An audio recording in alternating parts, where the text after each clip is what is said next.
인생을 살다 보면 여러 가지 어려움을 만나게 됩니다. 다양하고도 복잡한 문제를 만나서 우리는 비틀거리곤 합니다. 개인의 문제를 만납니다. 개인의 문제가 아니라도 집안 문제가 있습니다. 직장의 문제, 건강의 문제, 질병의 문제, 그리고 자녀들의 학업과 진학과 진로의 문제, 한 고비를 넘는가 싶으면 또 한 고비가 다가옵니다. 그야말로 산 넘어 산입니다. 우리의 인생 고비고비마다 문제가 도사리고 있습니다. 많고 많은 문제들 가운데에 가장 힘들고 괴롭게 하는 문제, 나를 가장 고통스럽게 하는 문제는 무엇일까요? 나를 가장 힘들게 하는 문제는 단연 인간 관계에서 오는 문제일 것입니다. 관계의 갈등으로 오는 고통과 아픔일 것입니다.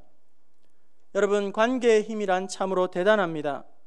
관계는 우리의 눈에 보이지 않지만 우리의 삶 전체를 헝클어 놓을 수 있는 파괴력을 가지고 있습니다. 우리의 삶 전체를 송두리째 마비시켜버리는 그러한 파괴력을 가지고 있습니다. 카네기 공과대학에서 연구를 하였는데요, 사람들의 경제적인 성공은 15%만이 가지고 있는 재능과 기술에 의한 것이고, 사람이 성공할 때에 나머지 85%는 사람을 다루는 기술, 즉 관계 속에서 나온다고 그렇게 보고하였습니다. 그리고 윌리엄 버냉키 박사는 사람들이 직장에서 해고를 당하게 되는데, 해고를 당하지 않습니까? 해고를 당하게 되는데 그 원인의 80%가 대인관계의 무능 때문이며, 기술이나 직능에 의한 해고를 당하는 경우는 고작 20% 이하에 불과하다, 이렇게 말을 합니다. 그만큼 이 관계의 힘이란 참으로 대단하고 무섭습니다. 선교사님들이 선교지를 떠나는 이유 또한 관계에서 오는 문제가 크다고 합니다. 여러분, 우리 선교사님들이 얼마나, 여러분 선교사 아무나 하는 거 아니잖아요. 선교사님들이 얼마나 하나님 앞에 헌신되어 있는 사람입니까?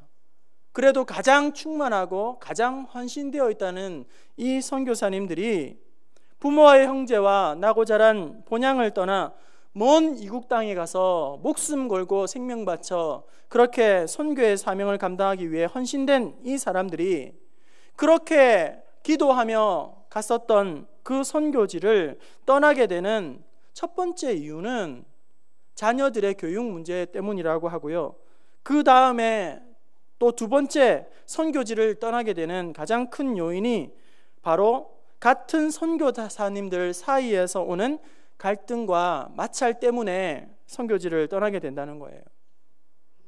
사역의 부담이 너무너무 크고 현지인들이 너무나도 괴롭히고 우상이 너무나도 판을 치고 사역하기가 너무너무 힘들어서 그렇게 선교지를 떠나는 것이 아니라 선교사 세계에서 선교사님들과의 갈등으로, 관계로 말미암아 선교지를 떠난다는 거예요.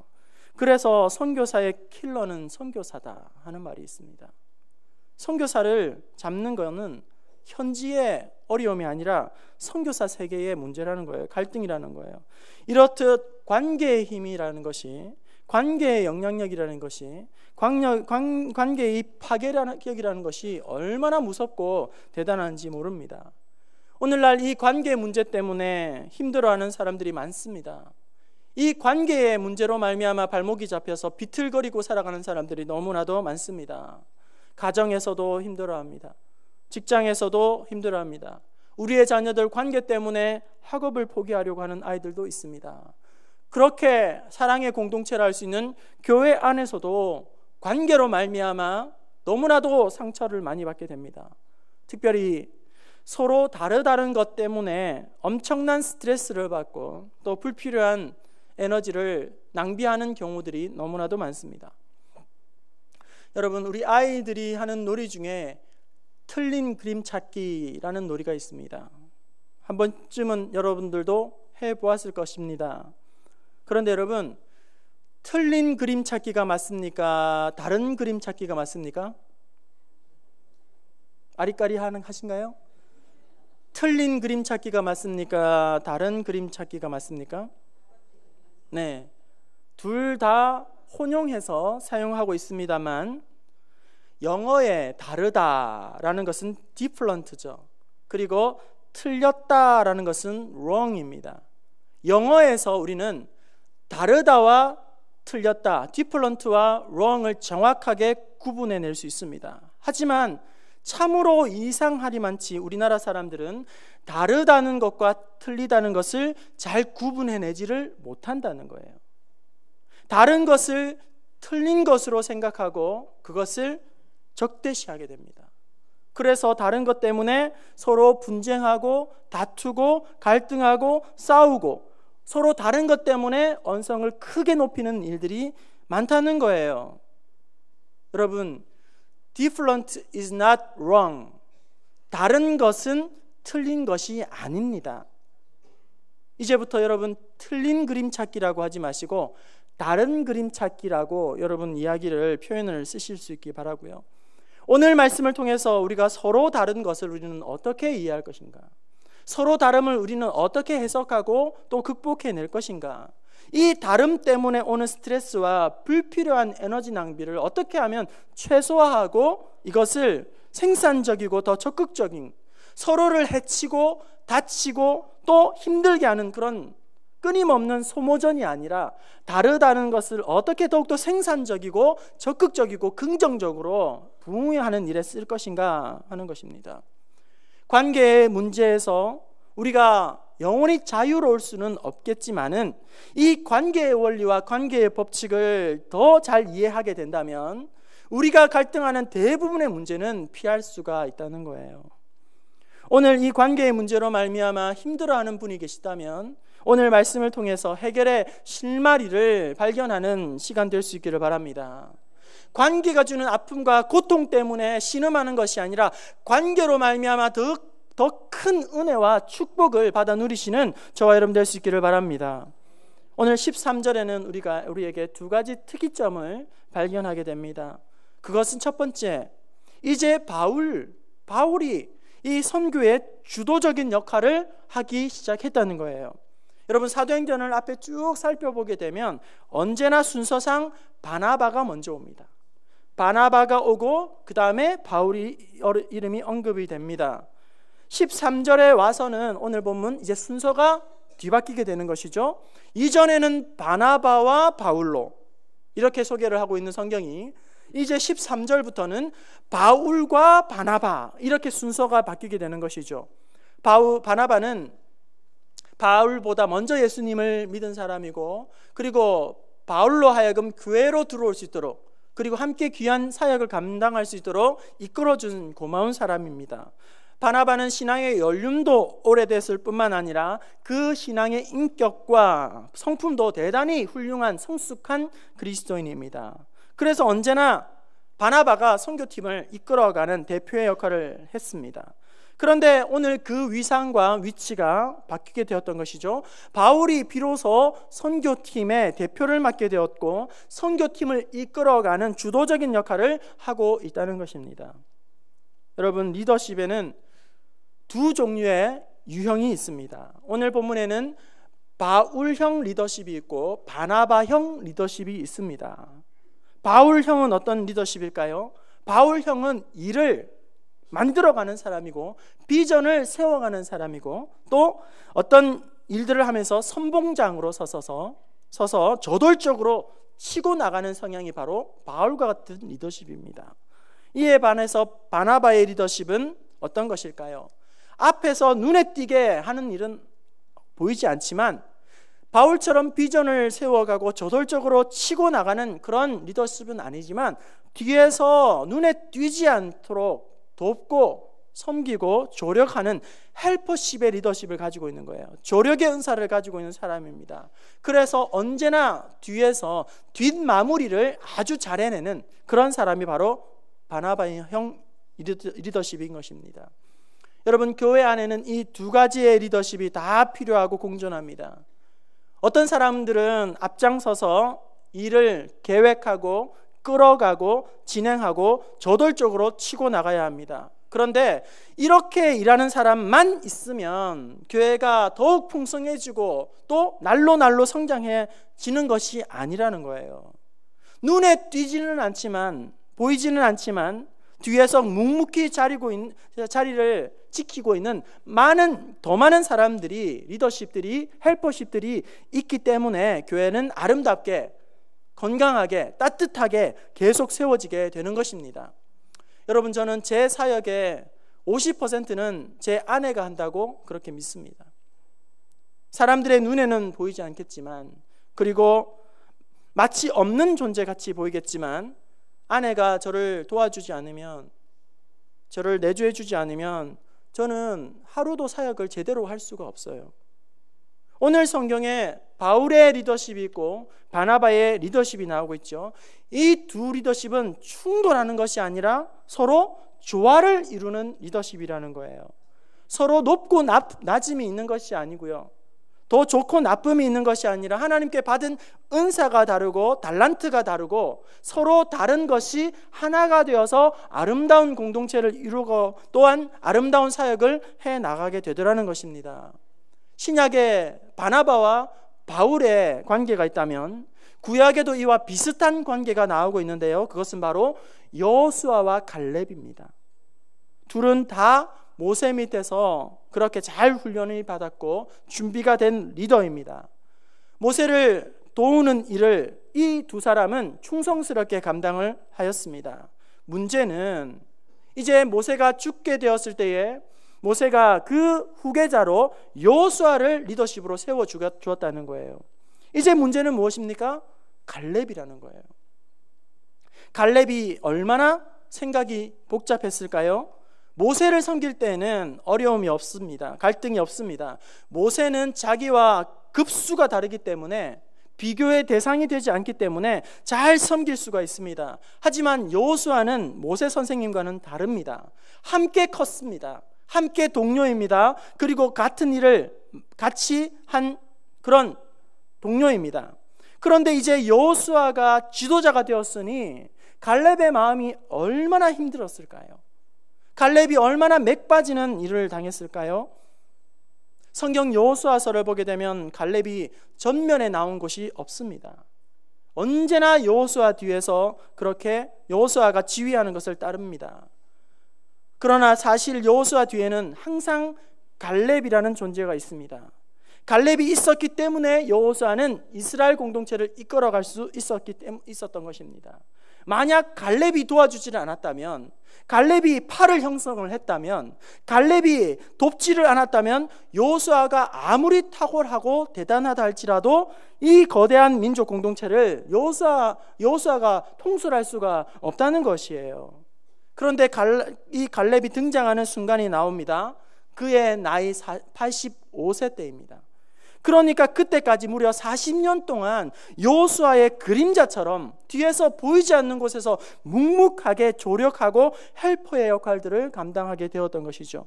여호수아 14장에 내 나이 85세로 돼 아직 내가 건강하고 힘이 있습니다. 하나님께서 나에게 땅을 주시면 나는 다시 한번 힘을 다하여 그 일을 감당할 수가 있습니다. 여러분, 우리가 겉으로 드러난 여호수아의 모습보다 오히려 여호수아보다 뒤에 숨어있는, 배후에서 묵묵히 그 자리를 지켜내고 있는 이 갈렙의 인격과 갈렙의 신앙이 더욱 깊다는 사실을 우리는 주목할 수가 있어야 합니다. 나와서 뭔가를 하고 있는 사람만 중요한 것이 아니라 뭔가 감투를 쓰고 막 일을 하고 있는 사람만 잘하면 되는 것이 아니라 더 많은 묵묵한 뒤에서 지지하고 격려하는 더 많은 헬퍼십들이 있기 때문에 비로소 리더십이 아름답게 세워지게 되는 것입니다. 교회 안에는 이 두 가지 리더십이 공존하는 것이죠. 고린도전서 12장 29절, 다 사도겠느냐? 다 선지자이겠느냐? 다 교사이겠느냐? 다 능력을 행하는 자이겠느냐? 하나님께서 우리에게 각양 은사대로 각각 다르게 그렇게 은사를 주셨다는 거예요. 다른 것이 문제가 되는 것이 아닙니다. 다른 것이 틀린 것이 아닙니다. 우리의 생김새가 서로 다르듯이 우리의 기질과 성품과 은사가 다르고 재능이 다르고 우리가 일하는 방식이 서로 다르게 되는 것이죠. 오늘 사도행전에서는 바나바로부터 이제 바울로 그 리더십이 옮겨지는 이 사건과 함께 바울과 바나바가 얼마나 다른 사람인지를 결정적으로 보여주는 사건이 등장하고 있습니다. 13절 말씀, 오늘 말씀 가운데 두 번째 특이점은 준비되지 못한 일꾼이 나오고 있다는 거예요. 13절 말씀 우리 다시 한번 읽어보겠습니다. 13절 시작. 바울과 및 동행하는 사람들이 바보에서 배 타고 밤빌리아에 있는 버가에 이르니 요한은 아멘. 선교 일행이 버가에 도착했을 때에 이유를 알 수 모르지만 이 마가 요한이라는 사람이 선교팀을 중도에 이탈하게 됩니다. 중도의 선교의 사명을 포기해버리고 이제 그의 집인 예루살렘으로 돌아가 버리게 됩니다. 왜 중도에 그는 포기하고 말았을까? 정확한 이유를 성경은 설명하고 있지 않습니다. 하지만 성경학자들은 다음에 몇 가지를 추측을 하곤 합니다. 첫 번째는 긴 선교 여행으로 말미암아 몸과 마음이 너무나도 탈진해서 고달파서 고향에 대한 향수병에 걸려 그가 이제는 고향으로 돌아갔다 하는 견해가 있고, 또 한 가지 바울과 이 바나바와 마가 요한의 관계는 삼촌과 조카 사이인데 이제 바울이 선교의 주도권을 잡게 되면서 삼촌 바나바가 소외되는 것에 불만을 가지고 이 마가 요한은 이탈했다, 이런 견해가 있어요. 제가 초등학교 4학년 때의 일로 기억을 합니다. 반에서 달리기를 제일 잘하는 친구였습니다. 제가 이래봐도. 그래서 이제 운동회를 하게 되면 항상 계주에 뽑혀서 그렇게 달리기를 했었는데요. 달리기만 하면 이제 막 노트와 연필과 잔뜩 제가 받아서 집으로 가곤 했습니다. 달리는 것만큼은 자신이 있었고 달릴 때만큼은 참 행복한 즐거운 시간이었는데, 그러던 어느 날 한 친구가 전학을 오게 되었어요. 이 친구가, 전학 온 친구가 저보다 달리기를 잘하는 거예요. 이전에는 같이 뛰면 항상 제 앞에는 아무도 없었는데 이 친구가 전학을 온 이후에는 그 친구가 저 앞을 달리기 시작하는 거예요. 너무너무 당황스러웠죠. 자존심이 팍팍 상하는 거예요. 이전에 친구들은 다 나를 주목했었는데 이제 그 새로운 전학생으로 말미암아 이 아이들의 관심과 사랑이 다 그 친구에게 이제 옮겨지면서 어린 마음에 제 마음이 얼마나 언짢은지 몰라요. 이 전학 온 친구가 저는 대단히 못마땅하고 미웠어요. 싫었습니다. 오늘 본문의 마가 요한이 이와 비슷한 마음이 아닐까. 그동안은 삼촌 바나바가 선교팀의 대표가 되어서 모든 일들을 끌어나가게 되었는데 어느 날 굴러 들어온 이 바울이라는 사람이 이 삼촌의 바나바의 자리를 떡하니 차지하고는 이제 선교팀의 모든 것을 주도하기 시작하면서 그 마음이 대단히 언짢을 수도 있겠다. 제 말이 아니라 학자들의 견해입니다. 또한 왜 이렇게 요한이 중도에서 포기하고 말았는가? 전도 여행에 대한 너무나도 두려움과 공부심에 빠져서 겁에 질린 나머지 선교지를 이탈했다, 이렇게 말을 합니다. 본문에 요한이 그들에게서 떠나 이렇게 말씀하고 있는데 이 떠났다라는 말씀의 원어를 살펴보게 되면 공포에 질려, 겁에 질려 돌아갔다, 그런 의미가 담겨 있다는 것이죠. 아무튼 분명한 이유는 알 수 없겠지만 앞뒤 정황을 살펴보면서 아마도 마가 요한이 시험에 빠진 것이 틀림이 없습니다. 못 모르고 선교지를 따라갔다가 생각보다 너무나도 고단하고 힘든 나머지, 불편하고 또 음식도 잠자리도 너무나도 힘든 나머지 고향 생각이 간절히 났지 않겠는가 하는 것이죠. 여러분, 해외 선교를 나가보게 되면 이와 동일한 어려움들을 우리는 만나게 됩니다. 모든 면이 다 불편하고 힘들어요. 잠자리부터 먹는 것부터 움직이는 것, 또 말하는 것, 문화와 날씨, 생각이 온통 복잡해지고 집 생각이 간절하게 나게 되는 것이죠. 어쨌든 이 마가 요한이 중도에 포기한 것은 그 마음에 틀림없이 시험이 들고 말았기 때문입니다. 교회 사역을 하며 봉사를 하는 중에도 이런 사람들을 가끔 만나게 됩니다. 처음에는 열정적으로 하나님 앞에 예배하며 봉사합니다. 그런데 얼마간의 시간이 지나고 나면 교회에서 그 얼굴이 보이지 않습니다. 처음에는 연초에는 그렇게 열심히 자주 얼굴을 볼 수 있었지만 어느 시간이 지나게 되면 더 이상 얼굴이 보이지 않습니다. 세가족으로 등록하여서 함께 교제합니다. 그리고 수료도 하고 환영식에도 잘 참여합니다. 그런데 어느 날 보면 더 이상 얼굴을 볼 수가 없습니다. 저는 여러분이 처음에도 잘 하실 뿐만 아니라 끝까지 잘 하실 수 있기를 바랍니다. 무슨 일이든지 여러분 시험이 있어요. 무슨 일이든지 고난이 있기 마련입니다. 여러분을 모두가 천사같이 환영해 주지 않을 거예요. 여러분들이 또 때로는 신경이 날카로워질 때도 있을 겁니다. 그리고 남모르는 그런 오해를 받을 때도 있을 것입니다. 그때에 하던 일을 다 내팽겨쳐 버리고 가는 것이죠. 내가 왜 그런 소리를 들어야 하는가? 내가 왜 그런 대접을 받아야 하는가? 내가 왜 부평중앙교회만 교회인가? 왜 내가 이 교회에서만 신앙생활을 해야 되는가? 갈 데가 없나? 하면서 가버린다는 거예요. 이런 사람은 마가 요한과 같은 사람입니다. 마가 요한은 중한 직분과 사명을 받았지만 아직도 준비가 덜 된 일꾼입니다. 훈련받지를 못한 사람입니다. 그 신앙 중심이 확실하게 꽉 차 있지 못한 그런 중에 있었던 사람입니다. 여러분, 하나님의 일을 하는 것이 마음만으로 되는 것이 아니에요. 하나님의 직분을 감당하는 것이, 우리 주님의 뒤를 따른다는 것이, 사명을 감당하는 것이 마음만 있어가지고는, 이런 의욕만 있어가지고는 되는 것이 아니라는 거예요. 저는 기본기를 대단히 중요하게 생각하는 사람입니다.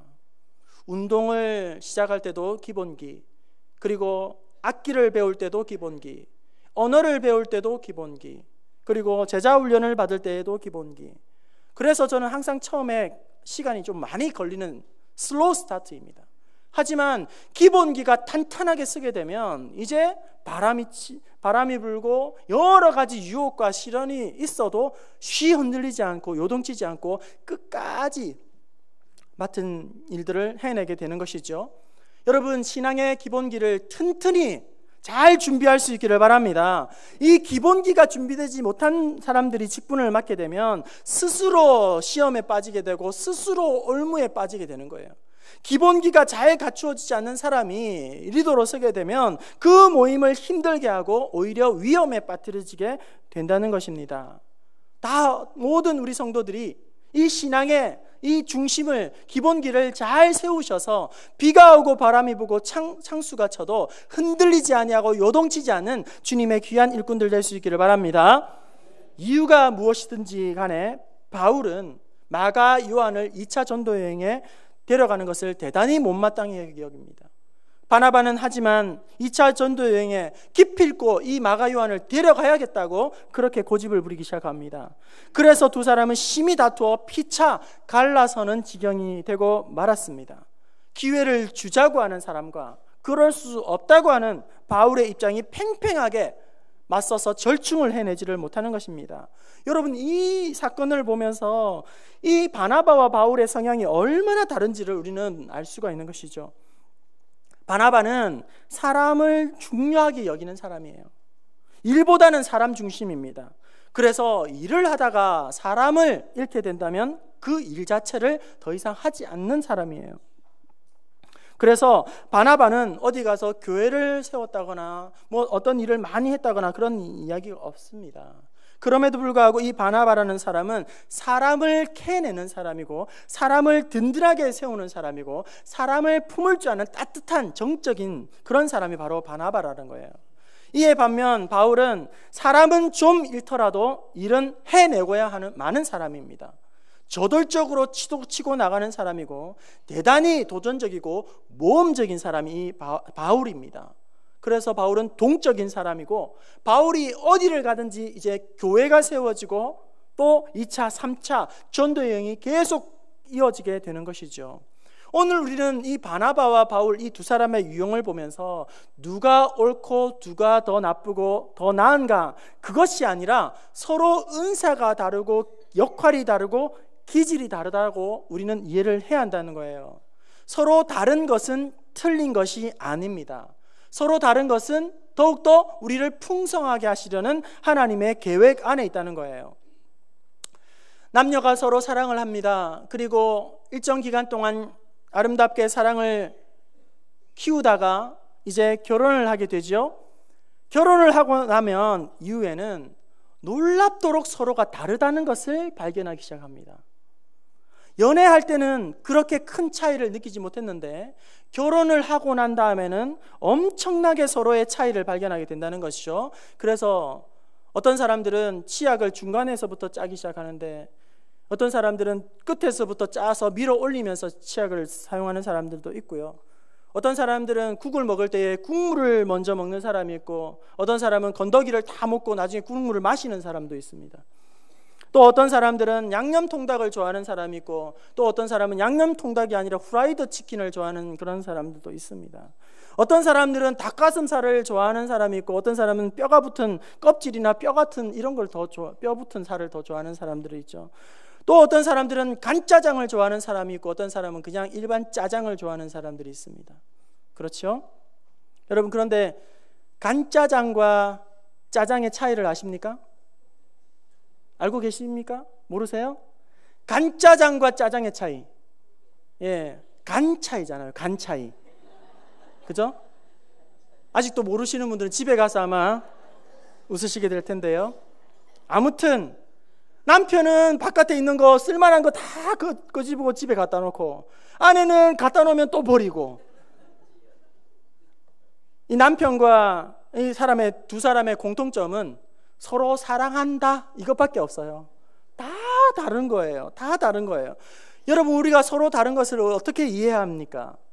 틀렸다, 그렇게 나무라고 가시 같은 말을 할 것이 아니라, 서로 다르다는 것은 서로의 필요를 채워주는 거예요. 서로의 연약함을 도와주는 것이죠. 서로의 섬김과 돌봄 가운데 더욱더 풍성하게 만드시는 하나님의 섭리와 은혜가 있는 것입니다. 성도 여러분, 제가 부족하고 또 못하는 것이 있습니다. 이에 비해서 제가 또 잘하는 것이 있지 않겠습니까? 저도 잘하는 게 있거든요. 네. 그런데 저더러 못하는 것을 자꾸 해내라고 이야기를 하게 된다면, 그것을 자꾸 고치라고 그렇게 추궁을 하게 된다면 저를 너무나도 힘들게 하는 거죠. 저를 자격 없는 사람으로 만들어버리는 거예요. 많은 잘하는 것들이 다 발휘되지 못하고 못하는 몇 개를 고쳐내라고 하면서 모든 장점들이 다 사장이 되고 마는 것입니다. 여러분, 담임 목사인 제가 만능이 아니잖아요. 그렇지 않습니까? 운전도 잘하고 레크레이션도 잘하고 설교도 잘하고 찬양도 잘하고 인도도 잘하고 청소도 잘하고 다 잘하는 제가 팔방미인이 아니지 않습니까?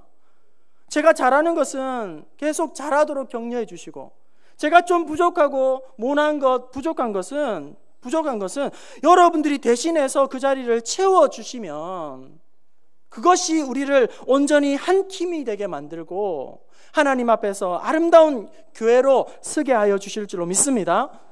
존 스튜어트는 균형을 대단히 강조한 사람입니다. 존 스튜어트가 말합니다. 그리스도인들로 하여금 균형을 잃게 만드는 것이야말로 사탄이 가장 좋아하는 전략이다. 존 스튜어트는 이렇게 아주 균형을 유지하는 것이 굉장히 중요한데, 균형을 유지하기 위해서는 양쪽의 극단을 동시에 볼 수 있어야 한다는 거예요. 그러니까 날카로운 지성과 뜨거운 감성, 그리고 진보와 보수, 그리고 형식과 그리고 자유로움, 복음 전파와 그리고 사회 참여. 우리는 소위 생각할 때 진보와 보수가 서로 싸운다고 생각을 해요. 갈등한다고 생각해요. 그리고 날카로운 지성과 뜨거운 감성, 이것이 서로 대립을 한다고 생각을 해요. 하지만 이것은 서로 싸우는 관계, 서로 갈등하는 관계가 아니라 이 존 스토어트의 말을 의하면 이 양쪽 모두가 하나님께서 주신 아름다운 선물이라는 거예요. 그래서 서로 독자적으로 의미가 있고 더 잘 되라고 보완하라고 주신 것이 이 양쪽 극단이라는 거예요. 그래서 어거스틴은 이런 말을 하지 않았습니까? 본질적인 것에는 일치를, 비본질적인 것은 자유를, 그리고 이 모든 일에 사랑을. 그런데 반대로 하는 거예요. 본질적인 것은 마음대로 하면서 이 비본질적인 것은 목숨 걸고 생명 걸고 따지는 사람들이 있다는 거예요. 본질적인 것은 일치를, 비본질적인 것은 자유를, 그리고 이 모든 일에 하나님의 사랑을. 여러분들이 본질과 비본질, 이것을 헷갈리고 혼동하지 않기를 바랍니다. 오늘 우리 모두는 서로 다를 수밖에 없어요. 달라야만 합니다. 우리 하나님은 획일적인 것을 원하시는 것이 아니라 다양성, 풍성함을 하나님은 더 기뻐하십니다. 이 다양성 한가운데에서 우리는 성령의 하나 되게 하신 은총을 누리게 되는 것입니다. 이 다양성 안에서 우리가 하나 될 때에 우리가 함께 아름다운 하모니를 이루게 되고, 이 가운데에서 하나님이 놀라우신 은혜와 섭리와 능력을 맛보게 하여 주실 줄로 믿습니다. 이제 말씀을 마치려고 합니다. 우리의 서로 다름은, 이것은 갈등케 하시려고, 고통을 주시려고 하나님께서 우리에게 서로 다름을 주신 것이 아니라 이 다름을 통해서 우리를 더욱 풍성하게 하시려고, 그리고 우리를 더욱더 아름답게, 건강하게, 따뜻하게 하시려고 하나님께서 주신 놀라운 계획이요 축복의 선물이라는 것입니다. 서로 다름을, 차이를 틀림이라고 그렇게 단정하지 마시고, 서로 다름을 이해하시고 또 존중히 여기시고 용납하심으로 말미암아 관계의 아픔과 관계의 고통, 상처로 이 관계를 만드는 것이 아니라 관계의 축복과 관계의 선물로 만들어가는 저와 여러분 될 수 있기를 바랍니다. 또한 맡겨주신 귀한 사명과 직분을 감당할 때에 신앙의 기본기가 잘 준비되어지고 그것을 잘 연단하고 훈련받아 마귀가 주는 어떠한 유혹과 시험도 능히 이기고, 그리고 하나님께서 세우신 아름다운 가정과 교회를 통하여서 하나님 앞에 영광 올려드리고 이 땅 가운데에 신령한 은혜를 받아 누리는 저와 여러분 될 수 있기를 주님의 이름으로 축원합니다.